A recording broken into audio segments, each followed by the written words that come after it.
GST Utsav, Nagarik దేవో భవ నినాదం, ఇకపై స్వదేశీ మంత్రం, ఆత్మనిర్భర్ దిశగా అడుగు.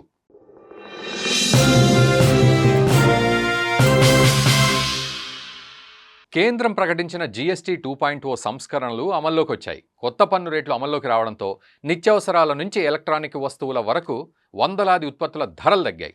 ఆత్మనిర్భర్ భారత్ దిశగా అడుగులు వేస్తున్న ప్రభుత్వం ఈ పన్ను సంస్కరణలు తీసుకొని వచ్చింది. దీనివల్ల దేశంలోని ప్రజలందరికీ మేలు జరుగుతుంది, ముఖ్యంగా పేద మధ్యతరగతి కుటుంబాలకు. అయితే జీఎస్టీ 2.0 నిర్ణయానికి గల కారణాలేమిటి, దీనివల్ల ఎలాంటి మార్పులు ఇప్పుడు జరుగుతున్నాయి, ఏ వస్తువులపై పన్నులు తగ్గనున్నాయి అనే విషయాలను స్వయంగా ప్రధాని మోదీ వెల్లడించారు. ఆ వివరాలేంటో వీడియోలో తెలుసుకుందాం. దేశ ప్రజలను ఉద్దేశిస్తూ నవరాత్రిలో మొదటి రోజున దేశం ఆత్మనిర్భర్ భారత్ వైపు మరో పెద్ద అడుగు వేస్తోందన్నారు ప్రధాని మోదీ. జీఎస్టీ పొదుపు పండుగ ప్రారంభమైందన్నారు. నాగరిక్ దేవో భవ అనే నినాదంతో ముందుకెళ్తున్నామన్నారు. తాము తీసుకొచ్చిన జీఎస్టీ సంస్కరణల వల్ల పేద మధ్యతరగతి యువత, మహిళలు, అలాగే వ్యాపారులకు ఎంతో ప్రయోజనం చేకూరుతుందన్నారు. అదేవిధంగా ఈ సంస్కరణలు దేశ వృద్ధి రేటును వేగవంతం చేస్తాయని, వ్యాపార సౌలభ్యాన్ని పెంచుతాయన్నారు. దేశాభివృద్ధిలో ప్రతి రాష్ట్రం సమాన భాగస్వామిగా మారేలా చేస్తాయన్నారు. జాతీయ ప్రయోజనాల దృష్ట్యా జీఎస్టీ అమలుకు ప్రాధాన్యత ఇచ్చామన్నారు.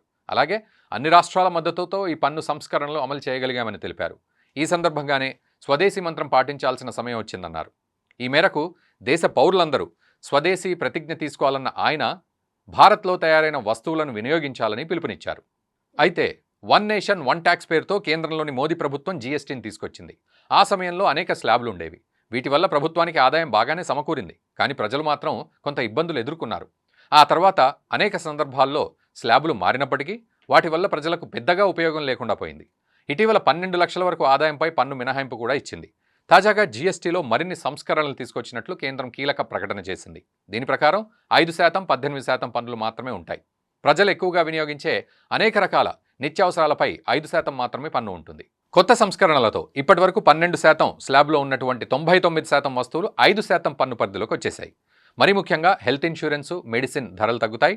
దీనివల్ల ప్రజలకు ఆర్థిక భారం తగ్గుతుంది. మరోవైపు దేశంలో నిత్యావసర మార్కెట్ పెరుగుతోంది. ఈ విభాగంలో ప్రతి సంవత్సరం రెట్టింపు స్థాయిలో వృద్ధి నమోదవుతుంది. దీని ప్రకారం మార్కెట్ విలువ సుమారు 5 లక్షల కోట్ల రూపాయల వరకు ఉంది. అందుకే ఈ సంస్కరణలు తీసుకురావడం వల్ల పెట్టుబడులకు మార్గం లభిస్తుందని కేంద్రం భావిస్తోంది. పన్నుల విధానాన్ని సులభతరం చేయడం వల్ల పెట్టుబడులు పెరుగుతాయి. ఇప్పటికే పలు దేశాలు ఈ విధానాన్ని అనుసరిస్తున్నాయి. ఇక ఇప్పుడు భారత్ కూడా ఇదే మార్గం అనుసరించేందుకు సిద్ధమైంది. మరోవైపు యావత్తు ప్రపంచంలోనే భారత్ అతిపెద్ద వినియోగదారుల మార్కెట్గా ఉంది. ఈ క్రమంలోనే జీఎస్టీ సంస్కరణల వల్ల ఇన్వెస్ట్మెంట్స్ పెరుగుతాయి. దాంతోపాటుగా ప్రజల ఆదాయం కూడా మిగులుతుంది. మొత్తంగా దీనివల్ల ఆత్మనిర్భర్ భారత్ సాకారమవుతుందని భావిస్తోంది. కేంద్రం తీసుకొచ్చిన జీఎస్టీ 2.0తో ఇప్పటి వరకు ఉన్న నిత్యావసరాలు 5% స్లాబ్లోకి వచ్చాయి. వాటిల్లో నెయ్యి, వెన్న, కెచప్, బిస్కెట్లు, జామ్లు, coffee, ice cream, dry fruits వంటి వస్తువులున్నాయి. దీంతోపాటు ఇటు హెల్త్ ఇన్సూరెన్సు, లైఫ్ ఇన్సూరెన్స్ల ప్రీమియంలపై పన్ను పూర్తిగా రద్దయింది.